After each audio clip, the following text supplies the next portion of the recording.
Look at Stormfly, Astrid's dragon. Beloved character, beautiful, fast, loyal. Not a dragon. She's a wyvern. And before you come at me, I know, the show calls her a dragon. But by every rule of mythology that this video is based on, Stormfly is technically a wyvern, and she's not alone. You've been watching dragons your entire life that aren't actually dragons. Drogon from Game of Thrones? Wyvern. Smaug in the Peter Jackson movies? Wyvern. Half the creatures in fantasy that everyone calls dragons are something else entirely. But here's what's more interesting than the debate itself. The line between a dragon and a wyvern. It was invented by English heralds in the 1500s for a coat of arms rulebook. That's the thing about dragons. The word sounds ancient. The mythology feels timeless. But most of what you think you know was shaped by very specific people in very specific times for very specific reasons. So today we're going back to the original sources.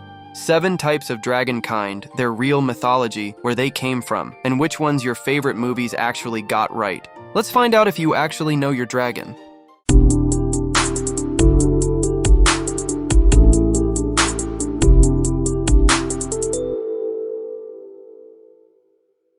When most people picture a dragon, this is it. 4 legs, 2 wings, fire breath, scales. Usually ancient, usually hoarding treasure, usually very much wants to kill you. This is the Western dragon, and it's the one that every other type on this list gets compared to. Where does it come from?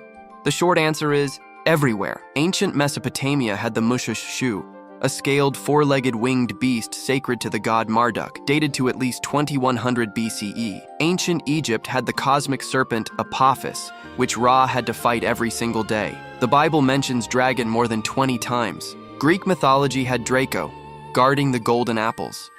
The word itself, dragon, comes from the Greek drakon, meaning giant serpent or the one who sees clearly. But the classic fire-breathing, village-destroying, treasure-hoarding Western dragon, that's a medieval European invention, and it carried a very specific meaning. In European lore, the dragon represented evil, chaos, destruction. The 7-headed dragon in Revelation, the dragon St. George slays, which symbolized Satan. For nearly 1,000 years in Europe, if a dragon showed up in your story, it was the villain. The Western dragon has 4 legs and 2 wings, fire breath, often horned, and is highly intelligent, sometimes more intelligent than humans. In folklore, Western dragons could speak. They could shapeshift. In fiction, Book Smaug from The Hobbit is a true Western dragon. 4 legs, 2 wings, exactly as Tolkien drew him. So are the ancient dragon ancestors described in the lore of Game of Thrones. The Red Death from httyd actually counts too. But here's where it gets interesting. Same word, completely different creature, completely different meaning. The Eastern dragon has 4 legs, no wings, and can fly anyway. Not through muscles and wingspan, but through divinity. The ancient Chinese saw no contradiction in that. A creature powerful enough didn't need wings. It looks nothing like the Western dragon, the head of a camel, the antlers of a deer, the scales of a carp, 117 of them exactly, the talons of an eagle, the belly of a frog, the eyes of a demon. It's not one animal.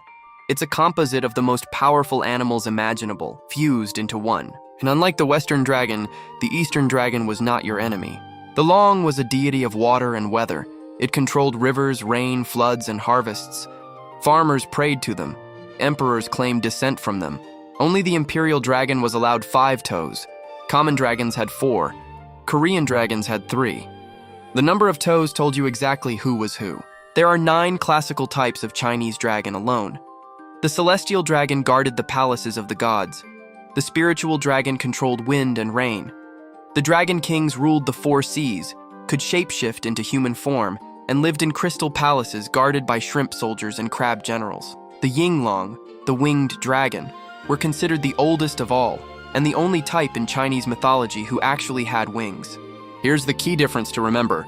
Western dragons breathe fire and bring destruction.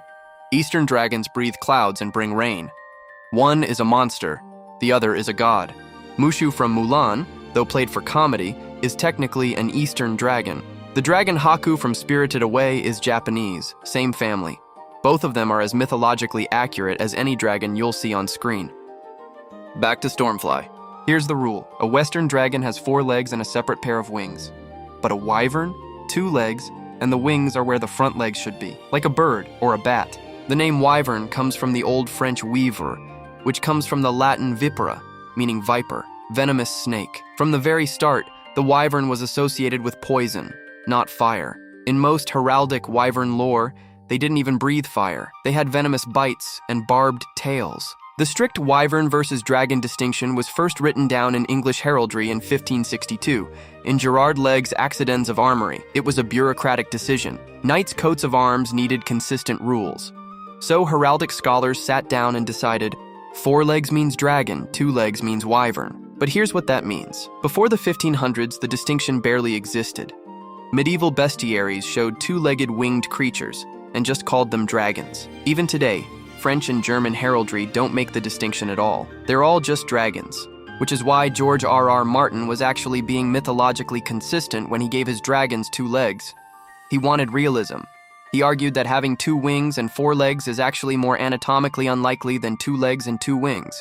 And that's why Drogon, Rhaegal, and Viserion are technically wyverns by English standards, but dragons by almost every other tradition in the world.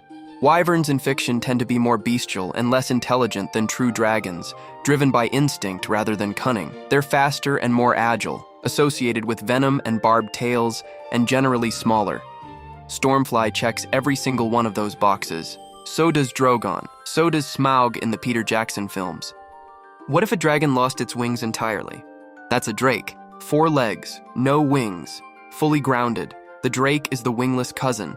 Still reptilian, still powerful, still dangerous, but it's not flying anywhere. In most fantasy, drakes are considered a lesser or younger form of dragon, more like an animal than a creature of magic. They're smart but not wise, dangerous but not ancient.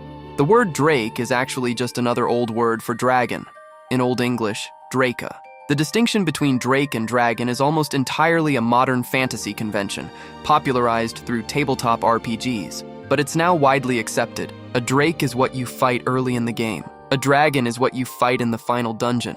No legs, no wings, just pure serpent. The Wyrm is the oldest form in the Germanic dragon tradition. The very word for dragon in Old Norse, or MR, just means serpent. Before wings, before legs, before fire breath, the dragon was simply a great snake. The most famous Wyrm in mythology is Fafnir, from the Norse Volsunga saga. Fafnir wasn't born a dragon. He was a dwarf, a prince actually.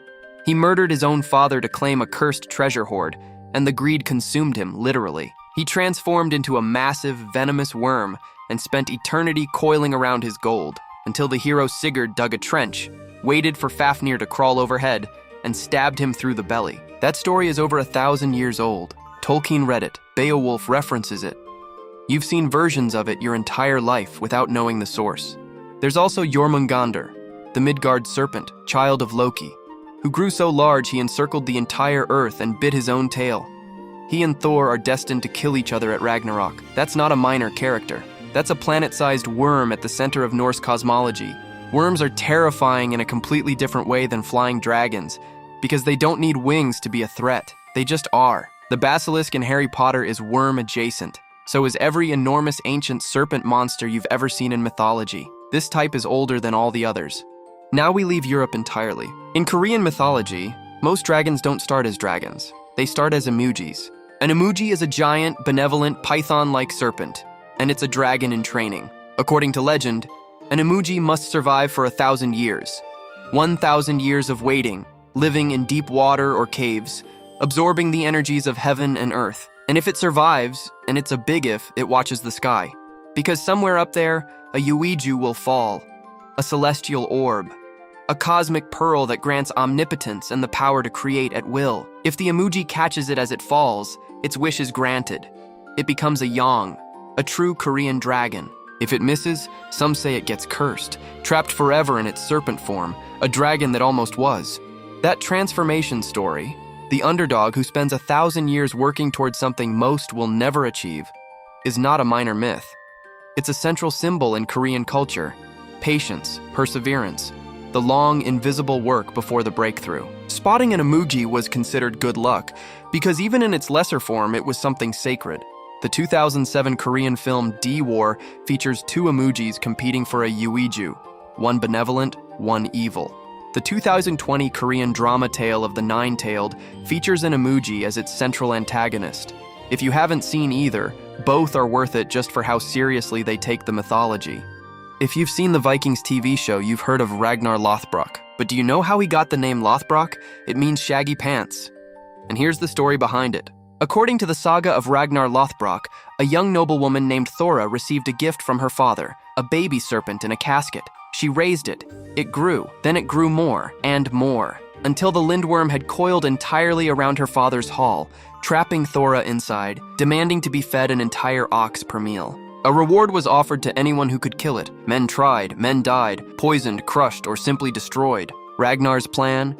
He boiled a set of shaggy fur clothes in tar, rolled them in sand, and wore them into battle. The tar and sand protected him from the Lindworm's poison and its teeth. He killed the beast. He got the name. He got the girl. The Lindworm is the Scandinavian and Germanic dragon tradition, primarily serpentine, heavy on the worm concept. In Swedish folklore, it appeared as a giant, limbless forest serpent.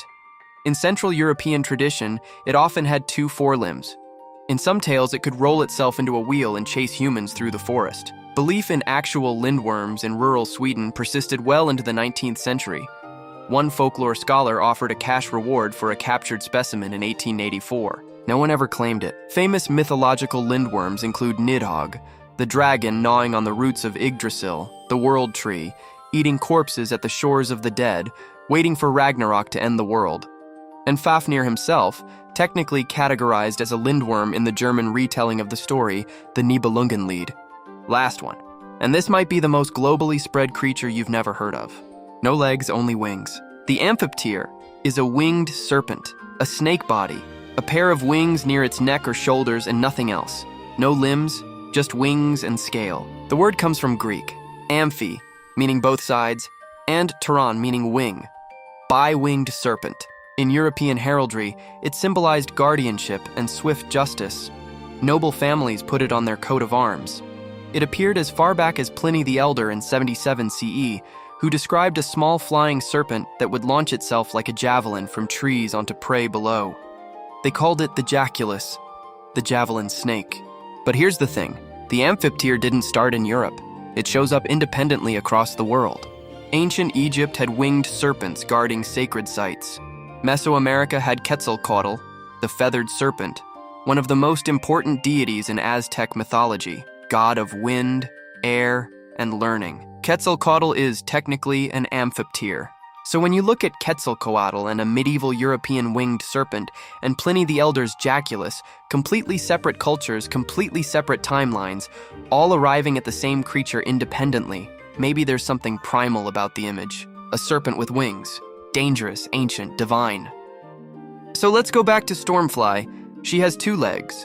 Her forelimbs are her wings. By the English heraldic rules written in 1562, she is a wyvern.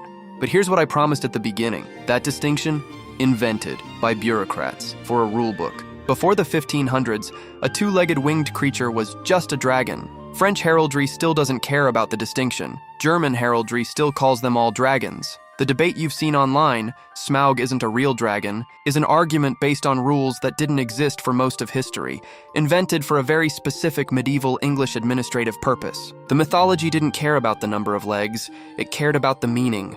The Western dragon meant evil, chaos, greed. The Eastern dragon meant wisdom, water, imperial power. The Imugi meant patience and aspiration. The Wyrm meant ancient, primordial, inevitable. So which of these surprised you the most? The one I see people get most wrong is the Imugi, because nobody talks about Korean mythology in the context of dragons, and that transformation story is genuinely one of the most compelling in any mythology anywhere. If you want to go even deeper, the mythology of dragon slayers, the real history of Fafnir and Sigurd, or which real animals might have inspired dragon myths in the first place, that's all coming. Subscribe so you don't miss it.